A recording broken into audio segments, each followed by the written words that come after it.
It was supposed to be a normal day at the local animal clinic, until something unthinkable happened. A German shepherd named Bella, known for her loyalty and calm nature, went into labor. Her owner, Mark, had been waiting nervously, pacing back and forth, counting each breath she took. But when the vet delivered the first newborn, everyone in the room froze. Something was terribly off. The vet's hands trembled as he looked closer. This was no ordinary puppy. What started as a routine birth turned into a mystery that would leave the entire clinic speechless. This is the unbelievable story of Bella and her puppies. Before we start, make sure to hit like, share, and subscribe. And I love seeing how far these stories travel. Tell me in the comments, where in the world are you watching from? For as long as anyone in the neighborhood could remember, Bella, a beautiful German shepherd with soft brown eyes, had been more than just a dog. She was family. Her owner, Mark, a retired firefighter, had raised her since she was a pup. After losing his wife 3 years ago, Bella became his only companion, the one who filled his silent home with life again. Every morning she'd wait by the porch, tail wagging, ready to walk beside him through the quiet streets. She seemed to sense his emotions. When he felt lonely, she'd rest her head on his lap, her eyes filled with understanding. Months passed peacefully, until one day Mark noticed Bella's belly beginning to swell. The vet confirmed she was pregnant. Mark's heart filled with hope. "Puppies," he whispered with a smile. "Maybe it's time this house hears laughter again." Neither of them could have imagined what was coming. The morning began like any other, quiet, cold, and calm. But something in Bella's behavior was different.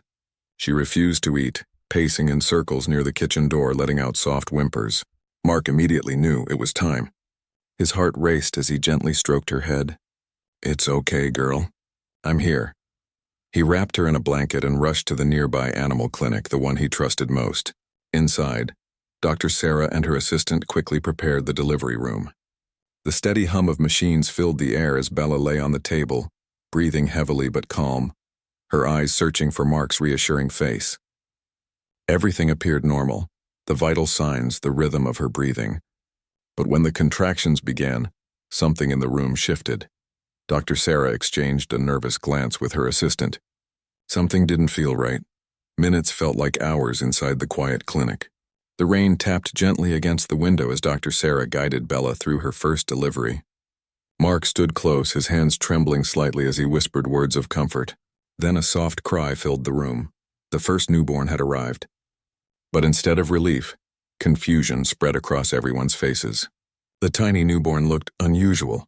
Its fur was much lighter than Bella's, almost pure white.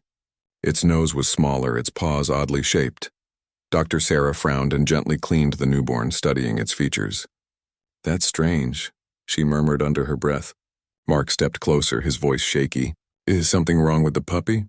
She hesitated before replying. "No, not wrong, just different." She placed the newborn beside Bella, who immediately began licking it lovingly. But as another contraction started, Sarah's unease only grew. Something was definitely off.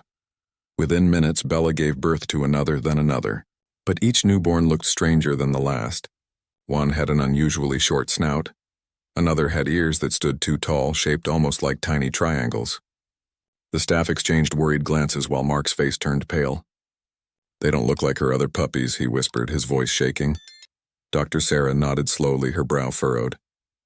"I know. And their breathing pattern is different too." She carefully examined each newborn, heart rate normal, temperature fine, but something in their appearance didn't add up. Still, Bella seemed calm, motherly, and protective. She gently pulled each of them close, licking their tiny bodies with warmth and love, completely unaware of the confusion around her. Mark crouched beside her, stroking her head. "It's okay, girl. You did great," he said softly, forcing a smile. But deep inside, a knot of fear tightened in his chest. What exactly had Bella just given birth to? That night, long after Mark and Bella had gone home, Dr. Sarah couldn't shake the feeling that something was wrong. She sat alone in her office, the clinic lights dim, files scattered across her desk. The image of the newborns replayed in her mind, their faces, their fur, their eyes that didn't quite look like a puppy's. Opening Bella's ultrasound scans, she noticed faint irregularities in the shapes, details she had once dismissed as machine distortion. Now they felt like clues she had ignored. "How did I miss this?" she muttered. Determined to find answers, she returned to the kennel and quietly collected small blood samples from the newborns and Bella. Her assistant looked at her, worried. "You think something's wrong?" Sarah didn't answer. She just stared at the samples and whispered, "I don't know, but I need to find out." The next morning, Dr. Sarah arrived early, unable to sleep the entire night. As soon as the lab results came in, she opened the report and her hands froze mid-air. The readings didn't make sense. The newborn's genetic markers didn't match Bella's completely. There were anomalies, strands that shouldn't even exist in canine DNA. "That can't be right," she whispered, her heart racing. She ran the tests again. The results were identical. According to the data, the newborns weren't pure German Shepherd puppies. They carried traces of another species, feline. Sarah's pulse quickened. "This is impossible," she said under her breath. She immediately called Mark, her voice shaking. "You need to come to the clinic right now." When Mark arrived, his face was pale. "What's happening, doctor?" he asked. Sarah took a deep breath. "Mark, Bella didn't just give birth to puppies. Not all of them, at least." For a long moment, the room was silent.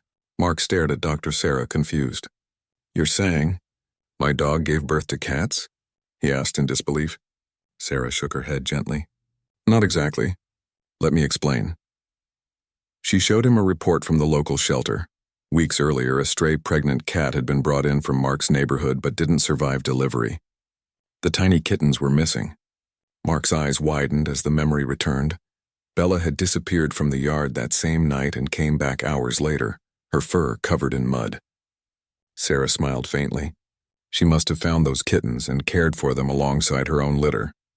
They imprinted on her as their mother. Mark's throat tightened as he looked at Bella, nursing both puppies and kittens together. Love had erased every boundary nature set. Weeks passed, and the strange litter became the talk of the entire town. People came from nearby cities just to witness the sight, a German Shepherd nursing kittens and puppies together as if they were born of the same heart. Bella didn't care about the difference. She licked them, cuddled them, and kept them warm beneath her paws. Mark often sat by her side, smiling softly as the little ones played in the sunlight, tiny meows blending with playful barks. Reporters called it the Miracle Mom story, and soon Bella became a symbol of unconditional love. One afternoon, Dr. Sarah visited again, standing quietly by the porch. "You know," she said, watching Bella nudge a kitten toward her milk bowl, "I think she understands something most humans forget." Mark nodded, his eyes glistening. "She doesn't see differences," he whispered. "She just loves." As the sun dipped low, Bella lay surrounded by her mismatched family, proof that love in its purest form needs no explanation. Only a heart to give it.